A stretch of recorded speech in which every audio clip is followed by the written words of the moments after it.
नमस्कार, आप देख रहे हैं खबरों का सबसे विश्वसनीय और धमाकेदार बुलेटिन न्यूज ब्लास्ट और आपके साथ में विजेंद्र सोनी। इटली के दौरे पर लोकसभा अध्यक्ष ओम बिरला।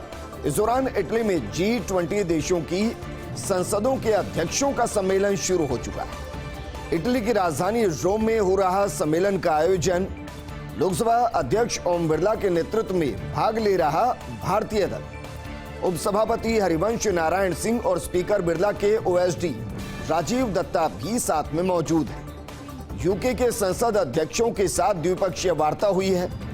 स्पीकर बिरला और यूके की हाउस ऑफ कॉमन्स के अध्यक्ष लिंडसे हॉयल के बीच में भेंट हुई है।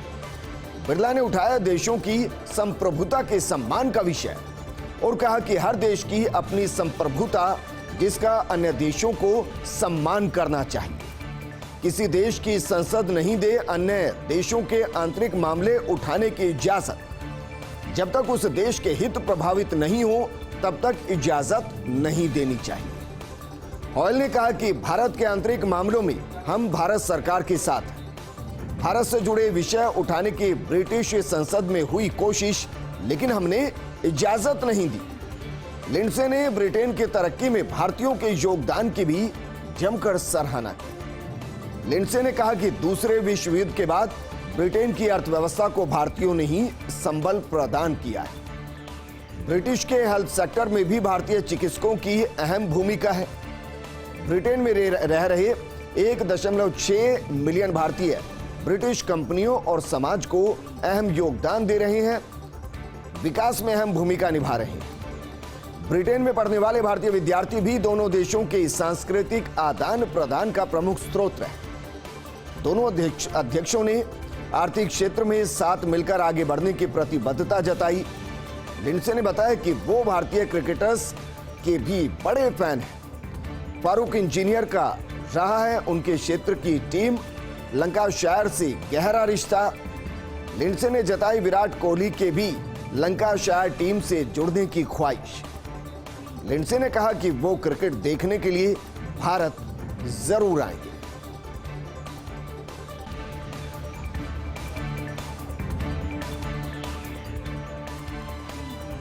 कांग्रेस प्रदेश प्रभारी अजय माकन का प्रदेश दौरा। आज शाम 5:45 पर उदयपुर पहुंचने वाले थे अजय माकन, लेकिन अब नए कार्यक्रम के मद्देनजर माकन पहुंचेंगे जयपुर। रात 9:25 की फ्लाइट से दिल्ली से वो जयपुर पहुंचेंगे। अजय माकन आज जयपुर में ही रात्रि विश्राम करेंगे। कल मुख्यमंत्री अशोक गहलोत के साथ चुनावी दौरे पर जाएंगे, यानी कि कल वल्लभनगर और धरियावद के चुनावी दौरे पर अजय माकन रहेंगे। और अजय माकन अक्सर जब भी बाई इलेक्शन होते हैं राजस्थान में काफी ज्यादा सक्रिय नजर आते हैं, जब से वो प्रदेश प्रभारी बने हैं। 2 सीटों पर बाई इलेक्शन होना है। कांग्रेस दोनों ही सीटों को जीतना चाहती है। इसके लिए वो दोनों ही कोशिश कर रही है। एक, कांग्रेस की एकजुटता को दिखाया जाए, और दूसरा, जो भी बागी मैदान में ताल ठोकने की कोशिश कर रहे हैं उनको मना लिया जाए। और यही वजह है कि शायद दौरे में थोड़ा सा बदलाव किया गया। पहले यह माना जा रहा था कि अजय माकन सीधे उदयपुर जाएंगे, लेकिन अब ऐसा नहीं है।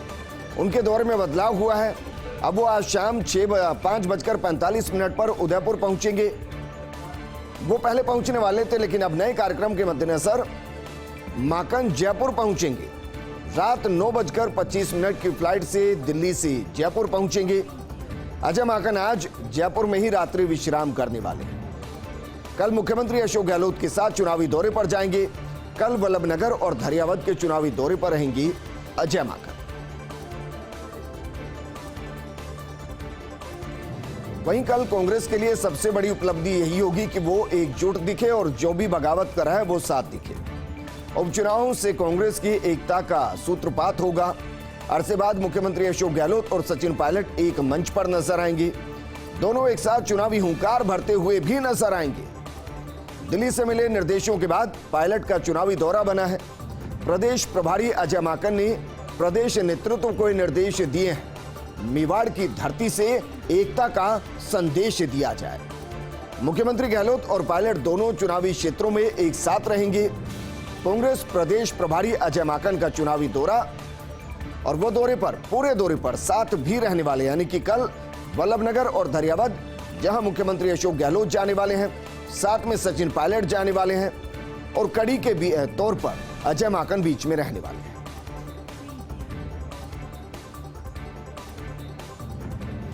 वहीं मुख्यमंत्री अशोक गहलोत ने एक बार फिर से मनवाया अपने नेतृत्व का लोहा। 2 दिन के अंतराल में 2 बड़े आंदोलन खत्म कराए। पहले राजस्व कर्मचारियों और अधिकारियों को राजी किया और 3 अक्टूबर को उनका आंदोलन समाप्त कराया। कल घड़साना में चल रहे किसान आंदोलन को भी उन्होंने खत्म करा दिया है। मुख्यमंत्री गहलोत ने खुद की दोनों आंदोलन की मॉनिटरिंग, अफसरों को टास्क देकर आंदोलनकारियों से बात कराई। अधिकारियों एवं संयुक्त किसान मोर्चा के नेताओं में समझौता हो गया है। सिंचाई के पानी को लेकर यह समझौता हुआ है, जिसके बाद किसानों ने आंदोलन समाप्त कर दिया है। जहां आंदोलन के नाम पर उग्र प्रदर्शन होते हैं, वहीं गहलोत ने शांतिपूर्ण तरीके से दोनों आंदोलन को खत्म करा दिया और इसका एक व्यापक असर भी पड़ेगा, क्योंकि एक तरफ जो राजस्व कर्मचारियों का आंदोलन खत्म कराया गया है, उसकी वजह से जो प्रशासन गांव की संग अभियान चल रहा है, उसमें अब आम जनता को दिक्कत नहीं होगी, क्योंकि जो प्रशासनिक अधिकारी, राजस्व अधिकारी प्रदर्शन कर रहे थे, हड़ताल पर गए थे, इसकी वजह से प्रशासन गांव की संग अभियान बाधित हो रहा था। और मुख्यमंत्री ने कहा भी था कि आप जनता के प्रति जिम्मेदार हैं, जिम्मेदारी से बच नहीं सकते। और ये वाकई में मुख्यमंत्री अशोक गहलोत ने जो किया, 2 दिन के अंतराल में 2 बड़े आंदोलन खत्म कराए हैं। पहले राजस्व कर्मचारी और अधिकारियों को राजी किया और 3 अक्टूबर को उनका आंदोलन समाप्त करा दिया। वहीं घड़साना में 10 दिनों से किसान आंदोलन चल रहा था, बीच में उग्र होता हुआ भी दिखाई दिया। पानी की मांग की जा रही थी। यह भी कहा जा रहा था कि बांध के अंदर संपूर्ण पानी जितनी मात्रा में होना चाहिए उतना पानी, तो फिर पानी क्यों नहीं दिया जा रहा। किसान पानी की मांग कर रहे थे। मुख्यमंत्री अशोक गहलोत दोनों आंदोलन की मॉनिटरिंग कर रहे थे। बाकायदा अफसरों को टास्क दिया गया और कहा गया कि आंदोलनकारियों से बात कीजिए। अधिकारियों और संयुक्त किसान मोर्चा के नेताओं के बीच में समझौता हुआ और पानी को लेकर, सिंचाई के पानी को लेकर यह समझौता हो गया है, जिसके बाद किसानों ने आंदोलन को समाप्त कर दिया है। यह भी अपने आप में जाना बेहद जरूरी कि एक तरफ जहां आंदोलन उग्र होते हैं, प्रदर्शन होता है, वहीं गहलोत ने शांतिपूर्ण तरीके से दोनों आंदोलन को खत्म करा दिया है। वैसे तो हर कोई चाहता है कि राजस्थान बने कोरोना मुक्त पहला प्रदेश, यानी देश का पहला कोरोना मुक्त प्रदेश बन जाए। कोरोना के खात्मे के लिए चिकित्सा विभाग का बड़ा कदम, 8 से 10 अक्टूबर तक चलाया जाएगा विशेष वैक्सीनेशन अभियान। चिकित्सा मंत्री डॉक्टर रघु शर्मा के निर्देश पर यह अभियान चलाया जाएगा। प्रदेश के सभी जिलों में लगभग 27 लाख वैक्सीनेशन की डोज उपलब्ध है। खुद केंद्रीय चिकित्सा मंत्री ने इस बारे में चिकित्सा मंत्री से चर्चा की। चिकित्सा मंत्री डॉक्टर रघु शर्मा ने कहा कि केंद्रीय मंत्री से आश्वासन मिला है, अभियान में आवश्यकता के अनुसार डोजेस उपलब्ध करवाने का आश्वासन मिला है। और अगर ऐसा होता है तो ये राजस्थान के लिए अपने आप में एक उपलब्धि होगी, क्योंकि वैक्सीनेशन के प्रोग्राम में राजस्थान वैसे ही बाकी प्रदेशों के लिए नजीर बना हुआ है। और अगर सबसे पहले कोरोना मुक्त राजस्थान होता है तो ये भी अपने आप में एक नजीर होगी, क्योंकि चाहे वो रामगंज मॉडल हो या फिर भीलवाड़ा मॉडल, विश्व स्तर पर राजस्थान के मॉनिटरिंग को, कोरोना के कंट्रोल को सराहा गया है। और अब अगर राजस्थान कोरोना मुक्त होता है तो वाकई में त्योहारी सीजन में इससे बेहतर कुछ नहीं हो सकता। और इसके लिए जरूरी है वैक्सीनेशन। शायद इसी वजह से 8 से 10 अक्टूबर तक राजस्थान में विशेष वैक्सीनेशन अभियान चलाया जाएगा। चिकित्सा मंत्री डॉक्टर रघु शर्मा के निर्देश पर यह अभियान चलाया जाएगा। प्रदेश के सभी जिलों में, यानी कि सभी 33 जिलों के अंदर लगभग 27 लाख वैक्सीनेशन डोज उपलब्ध है। यानी कि मानकर चल सकते हैं कि 9 लाख प्रतिदिन के हिसाब से वैक्सीनेशन 3 दिन किया जाएगा। खुद केंद्रीय चिकित्सा मंत्री ने इस बारे में चिकित्सा मंत्री से चर्चा की है और चिकित्सा मंत्री डॉक्टर रघु शर्मा ने कहा कि केंद्रीय मंत्री से आश्वासन मिला है, अभियान में आवश्यकता के मुताबिक डोजेस उपलब्ध करवाने का आश्वासन मिला है।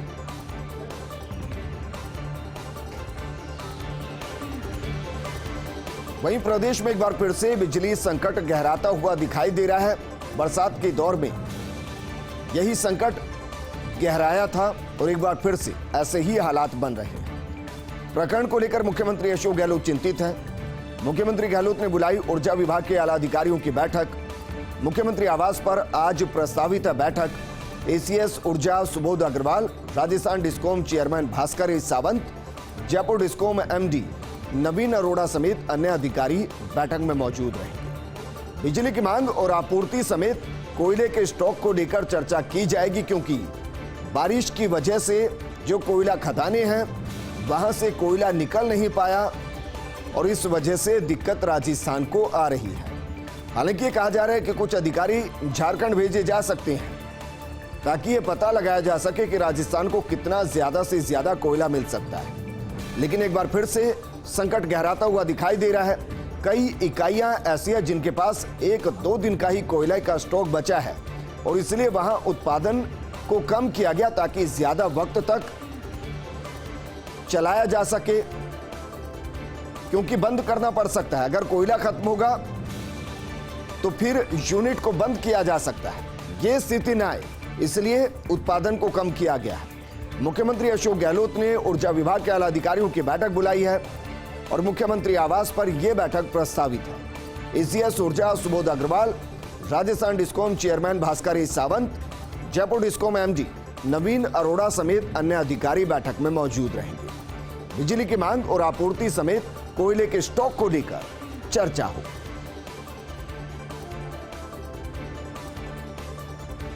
अमेर शिला माता मंदिर में नहीं भरेगा नवरात्रि का मेला। कोविड-19 को ध्यान में रखते हुए मंदिर के पट बंद रहेंगे। आज से 15 अक्टूबर तक दर्शनार्थियों के लिए पट बंद रहेंगे। जमवाय माता मंदिर के भी पट दर्शनार्थियों के लिए, भक्तों के लिए बंद रहेंगे। दोनों मंदिरों में ट्रस्ट की तरफ से यथावत पूजा अर्चना होती रहेगी। श्री शिला माता टेम्पल ट्रस्ट की तरफ से ये जानकारी दी गई और कोविड प्रोटोकॉल की वजह से ऐसा किया गया है, क्योंकि राजस्थान धीरे धीरे कोरोना मुक्त हो रहा है। ऐसे में सरकार ये चाहती है कि एक बार राजस्थान को कोरोना मुक्त कर दिया जाए, पूर्ण रूप से कोरोना मुक्त कर दिया जाए, क्योंकि तीसरी लहर का खतरा धीरे धीरे कम हो रहा है। इस तरीके के आयोजन उस खतरे को बढ़ा सकते हैं और यही वजह है कि नवरात्रों में माता की पूजा अर्चना तो होगी, लेकिन वो पुजारी करेंगे, दर्शनार्थी और भक्त मंदिर में जाकर माता के दर्शन नहीं कर पाएंगे। वहीं नवरात्रा में बाजार को बूम मिला है। कारोबार में 30 से 40% तक ग्रोथ की उम्मीद है, चाहे वो प्रॉपर्टी हो, वाहन हो, इलेक्ट्रॉनिक्स हो, ज्वेलरी हो, कपड़े की दुकान हो, सब जगह जमकर खरीदारी की उम्मीद है। शादियों का सीजन भी नजदीक आ रहा है। साथ ही एक महीने के भीतर दिवाली समेत अन्य त्योहारों की रौनक है। ऐसे में व्यापारियों को काफी उम्मीदें हैं। नवरात्रा में 1000 करोड़ से ज्यादा के कारोबार होने की उम्मीद है। ऑटो, सराफा और कपड़ा कारोबारी भी इस बार काफी ज्यादा उत्साहित है और आज शेयर मार्केट ने भी नवरात्रों को नतमस्तक किया है। यानी कि नवरात्र के पहले दिन शेयर मार्केट भी जमकर बूम दिखाता हुआ नजर आया। ऑटोमोबाइल सेक्टर में काफी ज्यादा बूम दिखाई दिया। अन्य कारोबार में भी इस तरीके की ग्रोथ नजर आएगी, क्योंकि शुभ कार्य नवरात्रों के दौरान किए जाते हैं। नवरात्रे खत्म होंगे तो फिर दिवाली का सीजन शुरू हो जाएगा। यानी कि कह सकते हैं कि जो भी हिंदू मान्यताओं के हिसाब से शुभ कार्य करने होते हैं वो इसी अंतराल में होते हैं और इसीलिए चाहे वो इलेक्ट्रॉनिक आइटम्स खरीद कर लाना हो, ज्वेलरी खरीदनी हो, कपड़े खरीदने हो, वाहन खरीदना हो, प्रॉपर्टी खरीदनी हो, व्यापारियों को बहुत ज्यादा उम्मीद है। कोरोना की वजह से जो मार उनको पड़ी, उनको लग रहा है कि ये सीजन उसकी काफी हद तक भरपाई कर देगा। एक माह के भीतर दिवाली समेत कई त्योहार हैं और उसकी वजह से रौनक रहनी है। ऐसे में व्यापारियों को काफी उम्मीद है। नवरात्र में 1000 करोड़ से ज्यादा कारोबार की उम्मीद है। ऑटो, सराफा और कपड़ा कारोबारी भी इस वजह से काफी उत्साही महसूस कर रहे हैं। वहीं त्योहारी सीजन पर सोने चांदी के दामों में चमक दिखाई दी। जयपुर में सोने के दाम में 350 रुपए प्रति 10 ग्राम की बढ़ोतरी, यानी कि 1 तोले पर 350 रुपए बढ़ गए, जबकि चांदी प्रति किलो 800 रुपए महंगी हो गई। 10 ग्राम 24 कैरेट सोने के दाम 48,175 रुपए चल रहा है। 22 कैरेट प्रति 10 ग्राम सोने की कीमत 45,800 रुपए है। वहीं चांदी रिफाइंड के आज के भाव 63,000 रुपए प्रति किलो है। डॉलर और बॉन्ड पर मिलने वाले इंटरेस्ट में तेजी की वजह से दाम बढ़े हैं। दिवाली तक 49,000 तक जा सकते हैं सोने की भाव। देखिए बताओ का स्वागत है एक बार फिर से। इंदिरा गांधी की यादें ताजा की प्रियंका गांधी ने। प्रशंसकों के अनुसार इंदिरा गांधी ने दी थी गिरफ्तारी। इंदिरा ने भी दी थी 4 अक्टूबर 1977 को ही गिरफ्तारी। और अब कार्यकर्ताओं को प्रियंका में दिखने लगी इंदिरा की छवि। तो क्या अब प्रियंका की गिरफ्तारी बदल देगी कांग्रेस का भाग्य? दरअसल 1977 में भी इंदिरा की गिरफ्तारी के बाद कांग्रेस ने सत्ता में वापसी की थी। तो क्या यह महज एक संयोग या फिर भविष्य का अंदेशा, इशारा? क्योंकि 4 अक्टूबर को इंदिरा गांधी ने भी गिरफ्तारी दी थी। 4 अक्टूबर 1977 ये तारीख जिस दिन इंदिरा गांधी ने गिरफ्तारी दी थी। और अब कार्यकर्ताओं को प्रियंका में भी इंदिरा की छवि दिखने लगी है, क्योंकि 4 अक्टूबर को प्रियंका गांधी ने भी गिरफ्तारी। तो क्या प्रियंका की गिरफ्तारी बदल देगी कांग्रेस का भाग्य? ये इसलिए कांग्रेस के अंदर सवाल उठ रहा है क्योंकि 1977 में इंदिरा की गिरफ्तारी के बाद कांग्रेस ने सत्ता में वापसी की थी। तो क्या यूपी चुनाव में कांग्रेस वापसी कर पाएगी? ये कांग्रेस के अंदर ही सवाल उठ रहा है।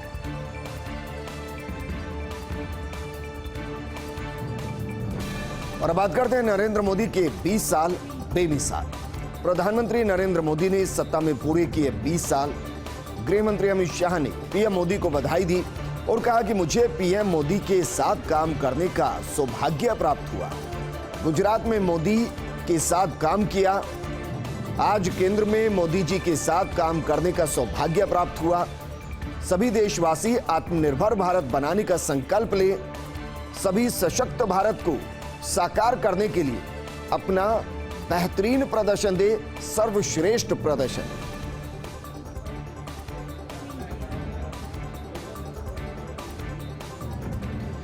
वहीं शक्ति की आराधना का महापर्व शारदीय नवरात्र, मंदिरों से लेकर घर घर हुई घट स्थापना और विशेष पूजा अर्चना। आज पहले दिन माता की शैलपुत्री स्वरूप की पूजा की गई। इस बार शारदीय नवरात्र में बन रहे कई तरह के विशेष संयोग। पहली बार 8 दिन के होंगे नवरात्रे, 6 दिन रहेगा रवि योग।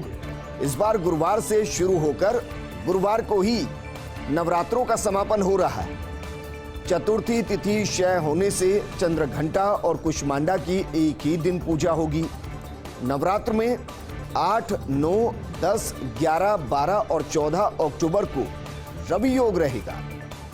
खरीदारी, गृह प्रवेश, वर वरण, सगाई के लिए अति शुभ होता है रवि योग। कोरोना के मद्देनजर इस बार माता रानी के प्रमुख मंदिर बंद रहेंगे। इस बार भी नवरात्र में देशनों की करणी माता के दर्शन नहीं हो पाएंगे। जोधपुर के चामुंडा मंदिर के भक्तों को भी दर्शन लाभ नहीं मिलेंगे। कोरोना गाइडलाइन के तहत इस बार नहीं सज रहे दुर्गा पूजा के पांडाल भी। गांधीनगर से पूरे विपक्ष को सबक। निकाय चुनाव में बीजेपी की प्रचंड जीत। बीजेपी ने 44 में से जीती 41 सीटें। जीत के बाद प्रधानमंत्री मोदी ने शुभकामनाएं दी। हालांकि कांग्रेस, आम आदमी पार्टी और एनसीपी के लिए यह चुनाव सबक की तरह रहा। पिछले 2 चुनाव में कांग्रेस यहां पर बीजेपी को कड़ी टक्कर दे रही थी, लेकिन इस बार सिर्फ 2 सीटों पर सिमटकर रह गई। 17% वोट लेकर आम आदमी पार्टी ने कांग्रेस का खेल बिगाड़ दिया। अलग अलग लड़कर बीजेपी को गुजरात में रोकना मुश्किल है। 5 राज्यों के लिहाज से भी ये नतीजे तात्कालिक सबक है। अगर विपक्ष एकजुट नहीं हुआ तो झेलनी पड़ सकती है और भी ज्यादा बुरी हाल।